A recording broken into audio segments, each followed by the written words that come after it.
kemudian bagaimana prinsip dari rantai pasok, dan kemudian minggu ini kita akan melanjutkan bagaimana menerapkan rantai pasok di dalam fase desain atau perancangan produk. Nah, saya buka slide saya dulu. Oke, untuk materi sebelumnya, apakah ada pertanyaan? Kalau ada, nanti silahkan bisa disampaikan.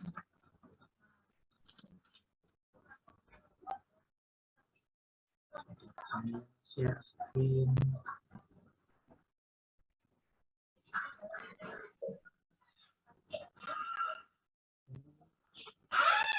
Mungkin slide-nya sudah terlihat di tempat Anda. Nah, minggu ini kita akan membahas bagaimana konsep perancangan produk di dalam rantai pasok. Nah, kenapa di sini ada perancangan produk? Nah, karena salah satu fase di dalam industri ya adalah bagaimana kita merancang produk. Nah, merancang produk itu tidak hanya sekedar gambar saja. Jadi kalau di Gamtek itu kan Anda diajari bagaimana menggambar teknik, kemudian bagaimana mendesain produk atau mendevelop produknya di situ. Tetapi sebenarnya proses itu baru proses awalnya saja. Yang selanjutnya itu adalah proses untuk merencanakan produksinya. Bagaimana suatu produk itu hanya akan menjadi gambar kalau Anda tidak bisa mendatangkan material, mendatangkan parts atau komponen yang sesuai atau yang relevan dengan desain yang dibuat tadi.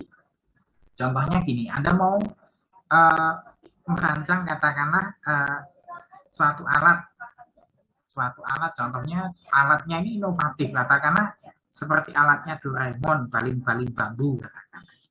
Tetapi Anda tidak bisa mendapatkan supplier untuk mensuplai kipas yang bisa mengangkat ke atas, itu tidak ada suppliernya. Ya, tentu itu hanya akan menjadi rancangan saja, tidak bisa diproduksi di situ. Nah, kalaupun itu mau diproduksi, tentu harus ada perancangan lanjutan lagi, perancangan komponennya atau parts-nya di situ. Nah, itulah kenapa kita membahas hal ini. Oke. Nah, di dalam konsep supply chain ini perancangan produk baru ini adalah salah satu fungsi yang vital. Banyak perusahaan yang dalam senantiasa melakukan inovasi, tetapi ada juga perusahaan-perusahaan yang ya dari zaman saya kecil sampai saat ini ya produknya ya hanya itu saja. Sehingga ketika di situ membutuhkan tantangan untuk pengembangan produk yang baru, maka salah satu kuncinya juga adalah dalam supply chain ini. Dalam rantai pasoknya itu juga harus di manage sedemikian rupa. Nah, di sini aktivitas-aktivitas yang harus di manage itu adalah pengadaan material, produksi, dan distribusi. Kemudian di sini fungsi supply chain dalam hal ini bisa dibedakan dalam dua fungsi, yaitu fungsi fisik dan fungsi mediasi pasar. Nah, nanti ini terkait dengan peranan supply chain manajemen itu di mana. Jadi ada istilah supply chain dan supply chain management ya. Jadi ada rantai pasok dan ada pengaturan rantai pasok atau manajemen rantai pasok. Nah, yang dimaksud di sini dengan kita mempelajari supply chain di sini, supply chain berarti kita akan menggunakan fungsi fisiknya, di mana kita harus bisa memahami rantai pasoknya itu seperti apa di situ. Siapa yang akan mensuplai komponennya, siapa yang akan mensuplai produknya, dan sebagainya. Oke, kemudian ada perancangan produk baru, termasuk dalam kelompok fungsi mediasi pasar, di mana dalam perancangan ini kita sebenarnya menerjemahkan apa yang diinginkan pasar. Kalau pasarnya hari ini inginnya teknologi yang katakanlah Anda sebagai produsen HP, kemudian atau bekerja di produsen HP, kemudian Anda menginginkan saat ini teknologi handphone yang digunakan itu adalah teknologi 5G contoh. Maka dalam perancangan itu Anda harus menerjemahkan keinginan pelanggan yang mau beralih ke teknologi 5G, tidak lagi membuat handphone yang 4G contoh. Kemudian keinginan pelanggan itu beragam dan ada persaingan yang ketat di sini. Jadi apalagi dengan adanya perkembangan marketplace, teknologi informasi yang semakin cepat dan sebagainya, sehingga keinginan pelanggan ini juga bermacam-macam ya. Tidak hanya menginginkan produk yang seperti itu saja, tetapi kalau produk itu bersentuhan dengan teknologi, maka ingin menghendaki teknologi yang semakin lama semakin cepat, yang semakin lama semakin baik di situ. Kemudian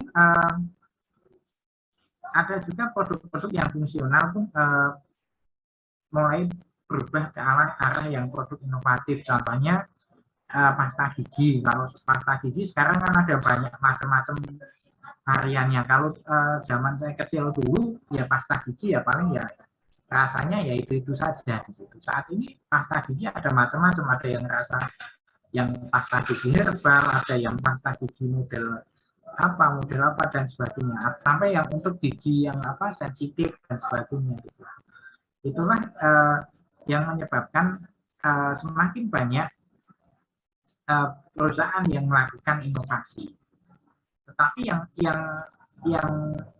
tetap stagnan juga ada. Contohnya ya kalau saya melihat contohnya Coca-Cola lah. Coca-Cola itu dari zaman saya kecil sampai saat ini ya produknya ya hanya 3 itu saja, biasanya Fanta, Sprite, Coca-Cola. Ada lagi beberapa produk yang ya sempat ada, sempat hilang dan sebagainya. Tetapi sejauh yang saya tahu isinya ya tetap sama, Coca-Cola di situ. Tidak ada atau Fanta atau Sprite di situ. Tapi yang diubah hanya kemasannya saja. Jadi ada perusahaan yang senantiasa melakukan inovasi dan inovasi itu bisa jadi adalah dalam fase 1 tahunan atau fase 2 tahunan atau mungkin dalam fase yang lebih lama lagi. Kemudian dalam membangun keunggulan bersaing, salah satu kuncinya adalah time to market. Anda bisa merancang handphone yang katakanlah saat ini Anda bekerja di perusahaan pembuat handphone, kemudian Anda merancang handphone dengan fitur yang lengkap, dengan fitur yang memadai, tetapi masih digunakan teknologinya 4G. Nah, kalau Anda merancang itu, katakanlah Anda merancang itu sejak tahun 2015, katakanlah. Sejak awal-awal 4G digunakan sampai tahun 2022 itu tidak selesai rancangannya, maka time to market-nya itu juga akan menjadi lama di situ. Nah, ketika itu selesai kemudian mau diluncurkan, maka teknologi yang ada di luar sana sudah berganti lagi ke arah yang berbeda di situ. Sehingga banyak perusahaan itu menghendaki adanya time to market yang cepat. Bagaimana supaya hasil dari research and development itu bisa dibuat secepat mungkin, kemudian bisa dipasarkan secepat mungkin. Semakin cepat dipasarkan, semakin peluang untuk mendapatkan keuntungan itu semakin tinggi.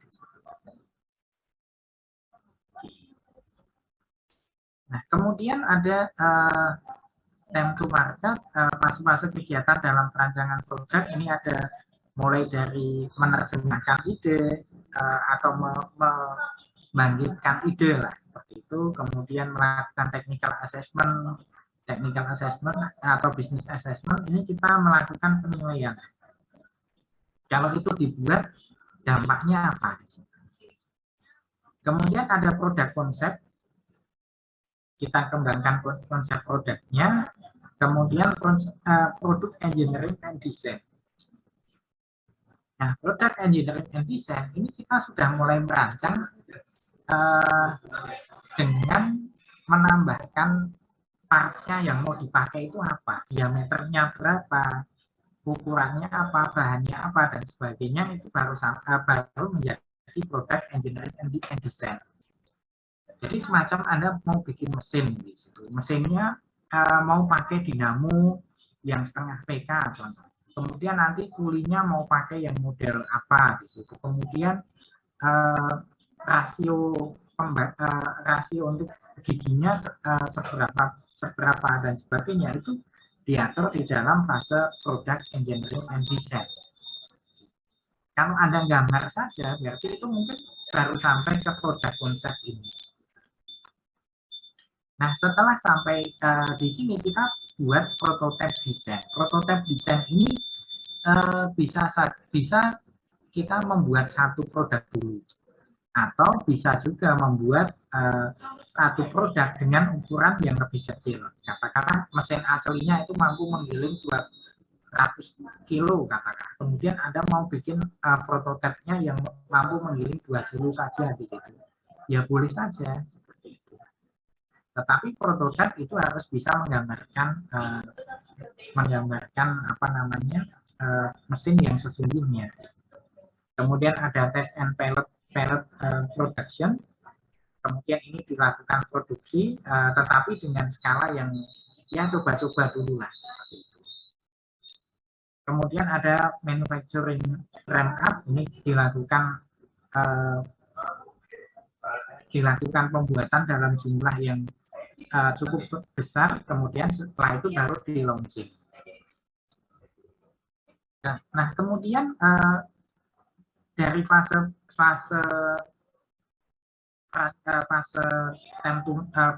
perancangan tadi, kita membutuhkan adanya time to market yang cepat. Semakin cepat, semakin bisa memenangkan persaingan. Tapi kalau semakin lambat, ya apalagi yang kaitannya dengan teknologi, ya semakin ditinggalkan di sini. Yang lainnya saat ini katakanlah sudah mau beralih ke teknologi yang menggunakan biodiesel atau mungkin gini, contohnya saat ini banyak perusahaan otomotif yang sudah beralih ke mobil listrik, tetapi suatu perusahaan itu masih merancang produk untuk biodiesel. Itu kan apa ya namanya? Mungkin sudah ketinggalan karena tren pengembangan mobil dengan biodiesel dan sebagainya itu sudah dikembangkan ya mungkin sekitar 10 sampai 15 tahun yang lalu. Sementara itu baru sampai tahap pengembangan yang biodiesel, sehingga banyak hal yang dalam perancangan produk ini, banyak hal yang harus dipertimbangkan. Jangan sampai menghasilkan produk yang sudah tidak lagi dibutuhkan pasar, atau pasarnya sudah beralih ke produk lain yang atau teknologi lain yang lebih baik. Oke, kemudian untuk bisa mencapai time to market yang baik di situ atau yang cepat, nah di situ, maka kita juga harus menyediakan supplier yang handal di situ. Karena tadi kan fasenya seperti ini. Fasenya kan ini tahap perancangan itu hanya sampai di sini ya, di prototype design. Kemudian setelah ini masuk ke fase produksi dengan skala yang kecil. Kemudian setelah selesai dengan skala yang kecil, ditingkatkan jumlah produksinya. Nah, ketika kita menggunakan test and pilot production, kita sudah mulai membutuhkan komponen, kita sudah mulai membutuhkan parts dalam jumlah yang cukup di situ. Yang cukup itu dalam jumlah tertentu, Mas. Maka kita sudah harus bisa memikirkan suppliernya siapa yang mau mensuplai ini. Katakanlah Anda mau membuat mobil listrik, maka di situ katakanlah itu salah satunya aki kering. Nah, aki kering itu yang mau mensuplai siapa? spesifikasinya seperti apa, harganya berapa dan sebagainya itu harus sudah kita ketahui sejak tahap product engineering and design. Sehingga kita bisa hitung-hitungan kalau mobilnya itu mau dijual 100 juta, profitnya berapa. Jangan sampai nanti ketika sudah diproduksi malah jadi meleset. Yang tadinya harga mobilnya 100 juta, kemudian tapi ternyata kok setelah dihitung biaya produksinya sudah 80 juta. Itu kan sulit untuk sehingga biaya untuk pemasaran, biaya untuk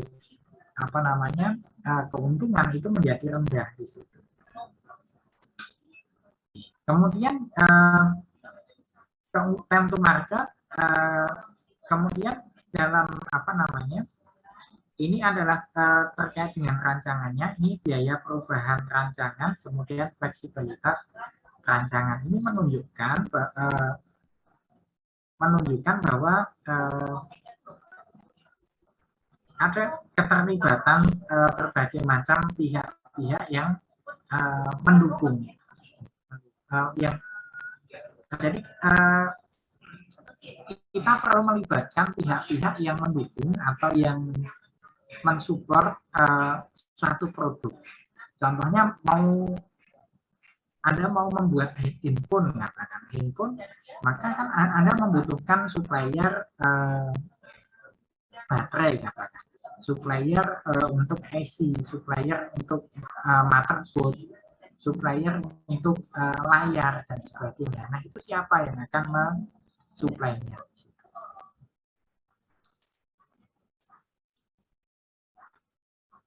Nah, dalam strategi perancangan produk ini adanya pengulangan aktivitas yang tidak penting ini akan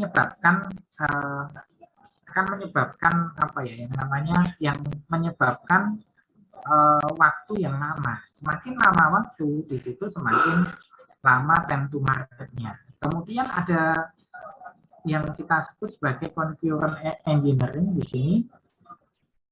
Di mana concurrent engineering ini melibatkan fungsi-fungsi lain sejak dini dalam perancangan produk serta secara simultan melakukan kegiatan perancangan produk yang dikerjakan. Nah, kalau concurrent engineering berarti ini melibatkan contohnya Anda sebagai seorang perancang produk, maka Anda melibatkan bagian produksi, melibatkan bagian gudang, melibatkan suppliernya dan sebagainya untuk tahap pengembangan di situ.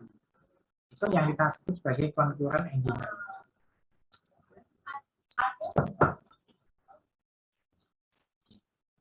Nah, kemudian keterlibatan supplier ini bisa dilihat dari dua sisi.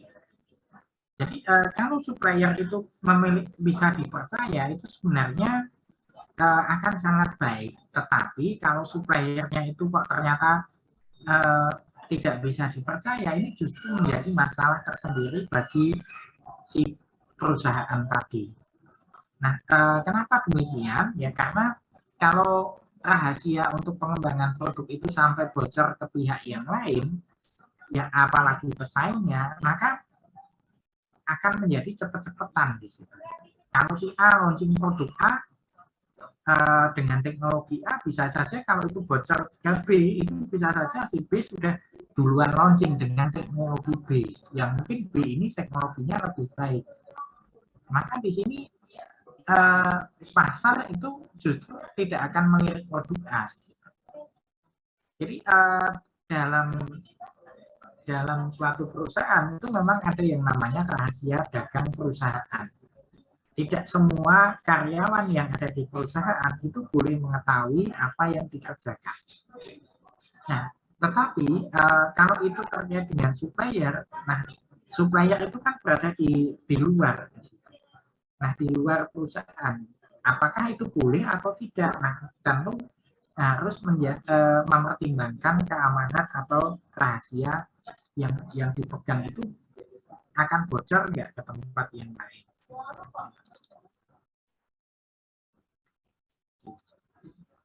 Jadi tidak semua supplier perlu dilibatkan secara dini.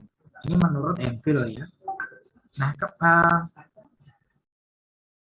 ada beberapa syarat supplier itu yang dilibatkan, yaitu supplier untuk item yang kompleks.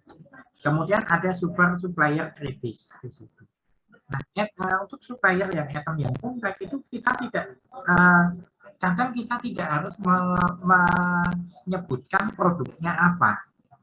Jadi katakanlah Anda mau bikin sepeda motor, kemudian mau bikin sepeda motor listrik katakanlah, kemudian Anda datang ke supplier itu katakanlah mau membeli atau mau pengadaan apa namanya, mau pengadaan aki kering dengan spesifikasi sekian volt, kemudian bisa menghasilkan berapa mAh dan sebagainya, itu suppliernya tidak perlu dikasih tahu juga kita mau bikin motor dengan tipe segini dan sebagainya. Kita tidak perlu memberikan informasinya. Nah, tetapi kalau supplier ini punya keahlian yang bisa memberikan masukan yang lebih, contohnya itu adalah suatu perusahaan yang memang punya keahlian di bidang itu, maka itu perlu juga bisa dilibatkan. Tetapi dengan catatan rahasianya tidak apakah mau dibuka semuanya atau mungkin hanya bagian tertentu saja. Kalau bagian tertentu itu ya katakanlah hanya menginformasikan kita mau bikin sepeda motor dengan sekian cc dengan tenaga listrik, maka hanya seperti itu, tidak sampai mendetailkan ini nanti fungsinya apa, ini nanti jalannya seperti apa, berapa kecepatannya dan sebagainya. Itu kita tidak perlu mendetailkan.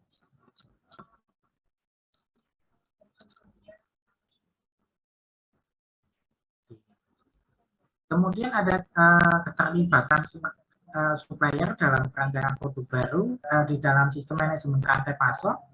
Di situ memang dianjurkan supplier dan produsen itu bekerja sama. Kemudian tetapi kita juga harus bisa melihat siapa yang mau dilibatkan, yaitu contohnya ada supplier,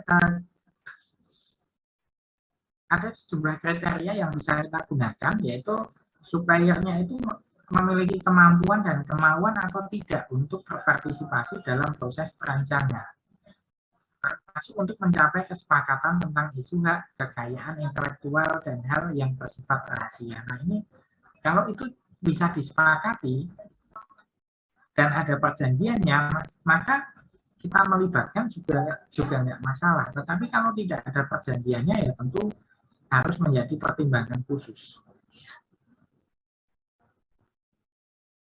Kemudian kemauan mereka untuk memberikan komitmen waktu, tenaga, staf dan sebagainya di situ, apakah mau atau tidak mereka.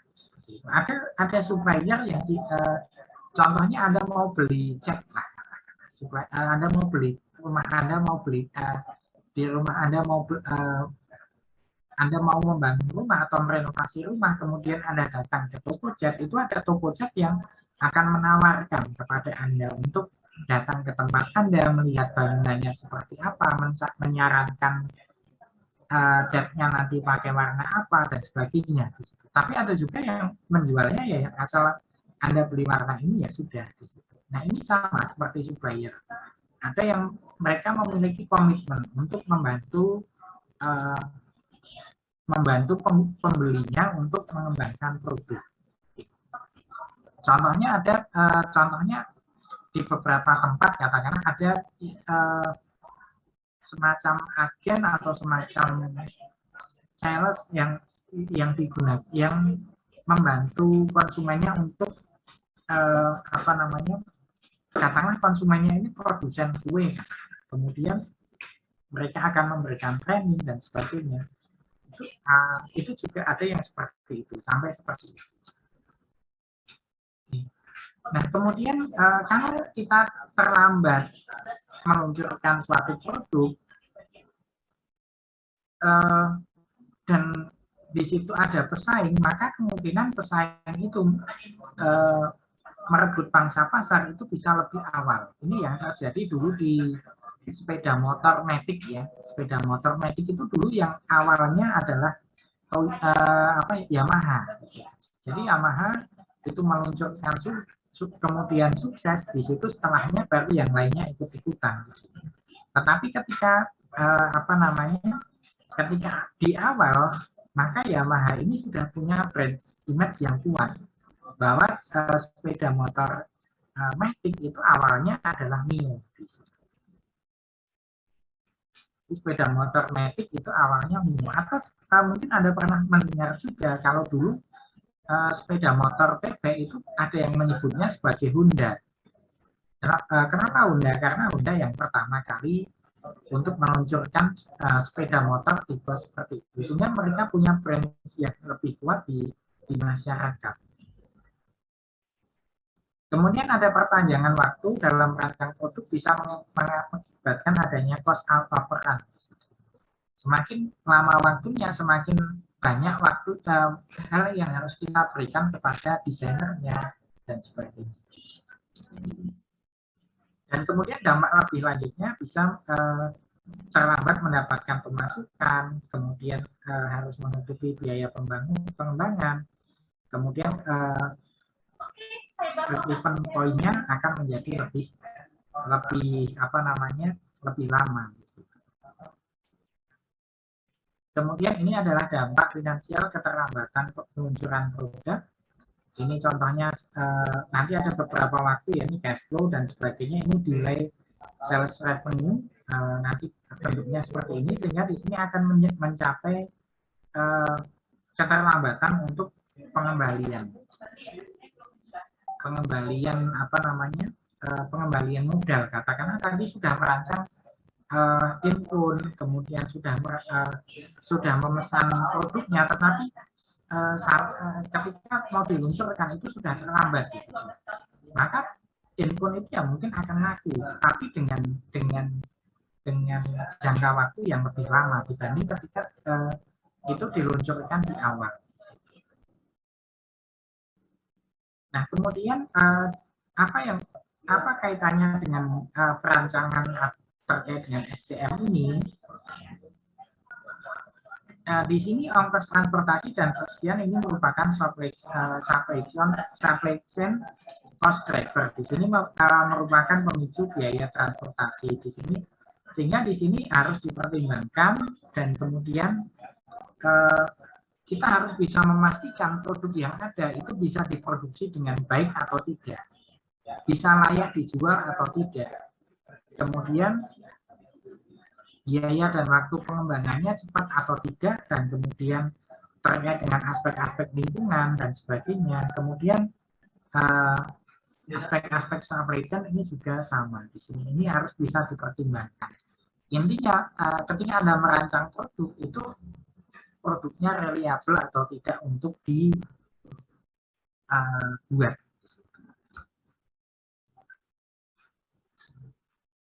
Kemudian ada desain untuk SCM, ini ada beberapa contoh. Dalam SCM kita juga harus mempertimbangkan adanya kemudahan. Anda mau merancang produk apapun silahkan, tetapi harus ada kemudahan untuk menyimpan, mengirim, dan mengembalikan produk tersebut. Jadi kalau Anda mau jualan, katakanlah apa ya contohnya? Contohnya Anda mau jualan mobil, maka di situ bisa nggak mobil-mobil yang sedang diproduksi atau yang masih disimpan itu disimpan di perusahaannya. Di situ jangan sampai Anda merencanakan 100 mobil untuk diproduksi, tetapi setelah jadi 100 mobil tidak ada lahan untuk penyimpanan di situ. Bisa nggak itu dikirimkan di situ? Nah, ini kan kaitannya dengan lokasi juga. Jangan sampai nanti Anda sudah merencanakan produksi 100 mobil, tapi begitu mau sampai dikirim, kendaraan pengirimnya tidak bisa sampai ke lokasi, katakanlah karena lokasinya berada di tengah kota, susah untuk antret dan sebagainya. Atau fleksibilitas. bisa nggak rancangannya itu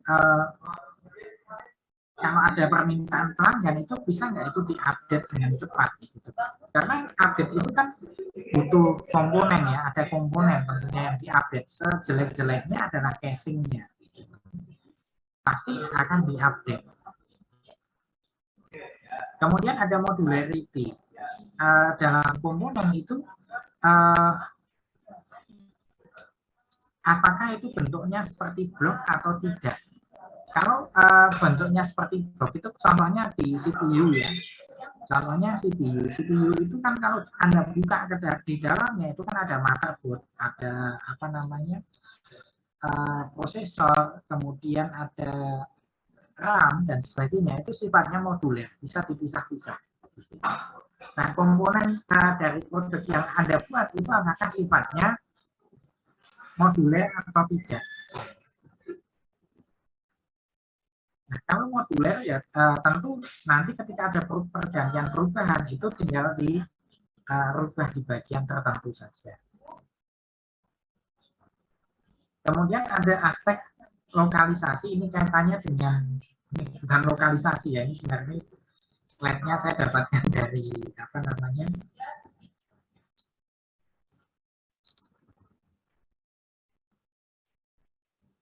apa bukan sepertinya bukan ini.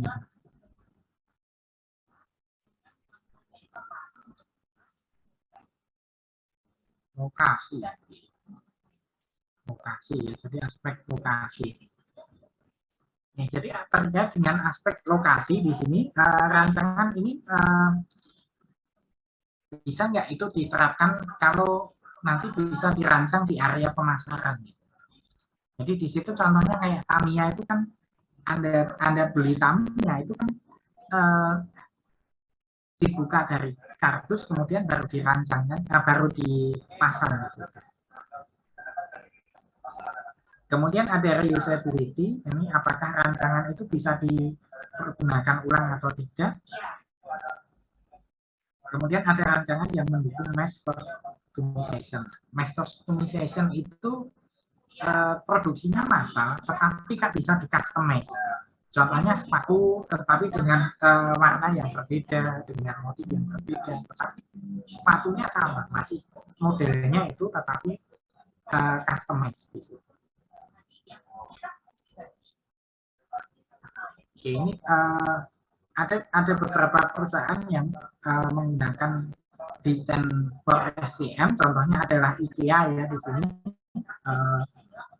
Contohnya IKEA ini adalah perusahaan yang memiliki 130 toko di 27 negara. Jadi saya nggak tahu ini apakah literatur dari tahun berapa, tetapi saya rasa jumlahnya semakin lama mungkin sudah lebih banyak dari yang ada di sini. Nah, intinya IKEA itu menjual produk atau peralatan rumah tangga di situ. Di situ ada banyak jenis produk yang dihasilkan. Salah satu contohnya mereka jualannya mungkin meja kursi dan seterusnya di situ. Atau mungkin dalam bentuk yang lainnya. Ada banyak sih IKEA itu. Nanti mungkin bisa Anda cari di marketplace itu mereka punya apa namanya? Punya tokonya di sana. Nah, kemudian mereka melakukan perubahan dalam hal bisnisnya. Dan tadinya itu produknya itu pesan dulu, kemudian mereka menerapkan strategi yang berbeda, yaitu dengan cara langsung memamerkan belasan ribu produk mereka di gudang-gudang besar yang biasanya berlokasi di luar kota di sini. Jadi ada perbedaan strategi di sini. Nah, sehingga apa yang dilakukan ini sebenarnya adalah cara untuk penetrasi ke pasar. Kita membawa produk kita ke pasar, kemudian nanti diberikan ada mungkin diskon dan sebagainya, sehingga di situ terjadi penjualan. Nah, Nah, kemudian di sini strategi yang dibuat IKEA, jadi IKEA ini membuat pembelinya bisa memilih sendiri jenis barangnya dan kemudian mereka membebaskan untuk merakit yang tadinya sudah beli kursi jadi, kemudian bisa dirakit sendiri di rumah. Nah, konsep-konsep ini yang banyak ditiru di industri furniture kita atau industri macam-macam ya. Contohnya kayak saya beli rak buku di situ. Sekarang rak buku juga sama, tinggal bentuknya papan-papan yang nanti harus saya pasang di situ. Contohnya otomotif juga sama, di sana ada banyak komponen, banyak desain dan sebagainya di situ. Oke. Ini ada, nanti bisa dibaca ini contohnya panjang ya di sini. Oke, contohnya adalah yang lainnya adalah Zara. Kemudian ini saya skip aja, nanti sudah saya sediakan di e-learning ya, nanti bisa tinggal dibaca. Kemudian intinya dari slide-slide yang ada di sini, dalam perancangan produk itu harus ditentukan strategi apa yang harus digunakan, mana yang harus diprioritaskan, kemudian bagaimana nanti sampai strategi penjualannya, bagaimana strategi untuk menghasilkan supaya produk itu bisa diterima di pasar dengan sehingga harus bisa dirancang dengan secepat mungkin dan sehingga dan sebaik mungkin ya. Kemudian ada efek kesamaan komponen. Ada kesamaan komponen, itu berarti satu komponen itu bisa digunakan di banyak produk. Contohnya kalau Anda punya RAM, katakan RAM itu kan kalau di Indonesia kan mungkin hanya saat ini DDR2 atau DDR3 contohnya seperti itu, atau mungkin dalam ukuran yang laptop itu punya pengkodean yang berbeda. Nah, satu jenis RAM itu bisa bisa digabungkan di situ. Jadi bisa digabungkan, bukan bisa digabungkan, tetapi bisa digunakan di laptop merek A, laptop merek B, laptop merek C, contohnya seperti itu.